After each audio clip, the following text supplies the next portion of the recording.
The beginning of things can be very boring and annoying. You start, it can be very, very aggravating. I remember when I started this church. It was a small church, and there were certain other churches which were more established than us, and most of the time I would either drive past those churches on a Sunday morning when I'm coming to my church, and you see cars parked on the car park of those churches. Lots of people, nice cars, people well dressed, women well dressed, men well dressed, married couples with their children well dressed, everybody well dressed. Then I come to my church, empty car park. I look at the people, hungry and depressed and angry with life. People who haven't achieved much. They weren't nicely dressed. As a matter of fact, where we met, if you were nicely dressed, it would be a disincentive to your clothes. So people came as they were. You didn't see older families coming with children, nicely dressed, no cars, but they were my sheep. They were the sheep. And if I was going to be given greater responsibility by God, I had to be enthusiastic about that sheep. When I had preached, I had to preach with enthusiasm. I had to preach with my heart. I had to preach as if I was preaching to the best group in the world, although what stood in front of me didn't look like the best group.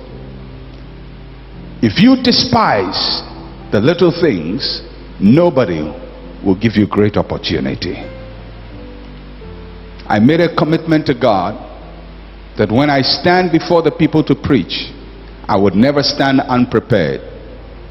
I never went to church without knowing what I was supposed to preach. Still never do that. Always know what I'm going to say. Prepare into detail what I'm going to say, because you don't take the little sheep for granted. If you despise, you downgrade, and you reduce the little responsibilities you have, nobody is going to give you the big responsibilities. For some of you, the little responsibility may be cleaning somebody's house. It may be a little responsibility you have in the church. It may be a little responsibility you have in the office or at home. Maybe all you have to do when you get up is to dress your bed or dress somebody's bed. That's your responsibility. Dress it with enthusiasm. Never go to your job angry, complaining and sulking. Never go to the office criticizing the office. Go into your office with enthusiasm, and the little opportunities you have, take them, and never compare them with the big opportunities and downgrade your own opportunity, because God will test you with small things. He will test you. You start life as a married couple, you'll be tested. You're going to have small things. Poverty is part of life, especially early marriage, where you can't meet any expenditure. Nothing is working. Your roof is leaking. The water is not flowing. Electricity is not reliable. The fridge is breaking down. The TV has headache, and your furniture have arthritis. Nothing seems to work. But you go to other people's house and everything is working. Don't despise your small beginnings. Don't despise your small beginnings. Don't love somebody's home more than your home. Don't love somebody's husband more than your husband.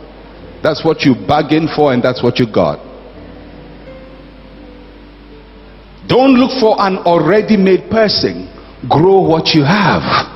You start with a small sheep. David, that's all he had.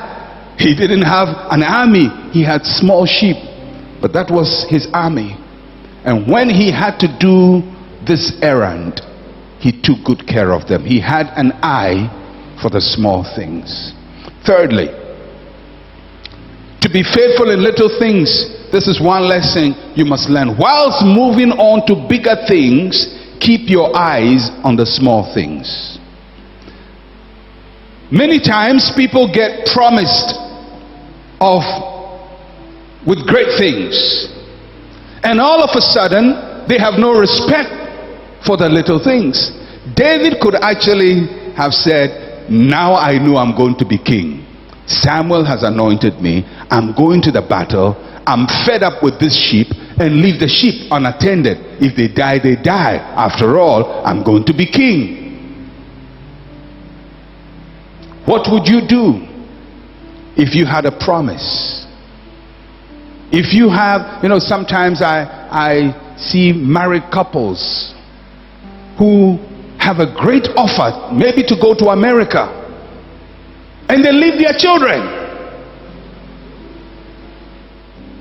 in the hands of an irresponsible relative. The children are suffering. They have no clothes. There are flies all over their face. But they are going out there seeking the big things, but the small things have been abandoned. And how can God give you great things when you don't take care of the sheep and put them in the hands of a good keeper? And here it's not even sheep, it's human beings.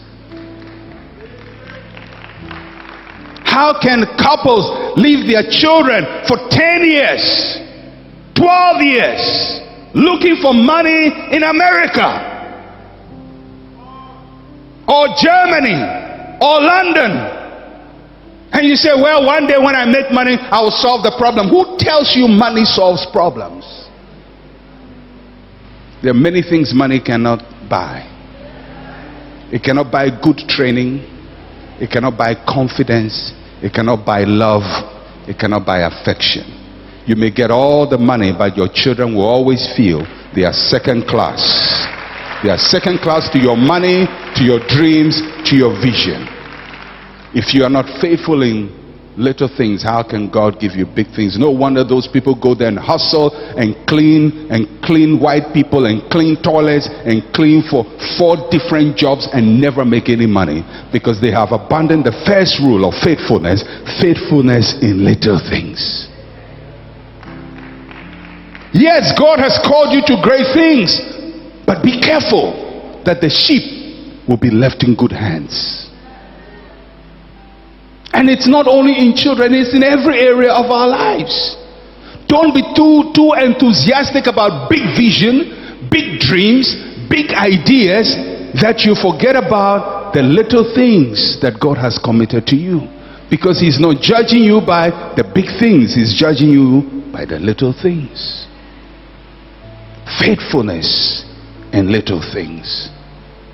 And no wonder David left that place, went out to the battle, and faced Goliath and won, because he had been faithful in little things. God said, if this man, even for this few sheep, can make these detailed preparations for the sheep, I can trust him with a nation. Can God trust you? Are you trustworthy? What are the little things you don't care about any longer? Because you become big. Because your vision is big. Because now God is doing big things with you. Your little wife is left behind. Your little husband is left behind. Your little children are left behind. Your little friends are left behind. Now you're having friends with big shots. Faithfulness in little things. Second area of faithfulness, second case study. Abraham teaches us about faithfulness with money. Money is powerful. How many of you know that? Money breathes. It is said that money is blood. But money is a powerful master and a powerful controller. You'll be amazed what people would do for it. There's a particular rich man in this country I don't know whether he was rich or he said he was rich and we believe he was rich, but people thought he was rich. And in his home, he used to invite people to come and dance for money. And people would go, parents, adults, would go to dance for money. And he would start distributing the money and saying, this one is dancing well, that one is dancing well. And as people saw the monies moving and they not getting the money, they danced with more frenzy, with more energy. And people just went into all kinds of gyrations simply to attract the eyes of a man to give them money. It's amazing what people can do. The kinds of dance moves that showed up in that man's house. Thank you for watching this inspiring message. We hope you have been blessed. Stay tuned and be part of this beautiful family by subscribing to this channel. Leave your comments below and share with your loved ones. Until next time, stay blessed.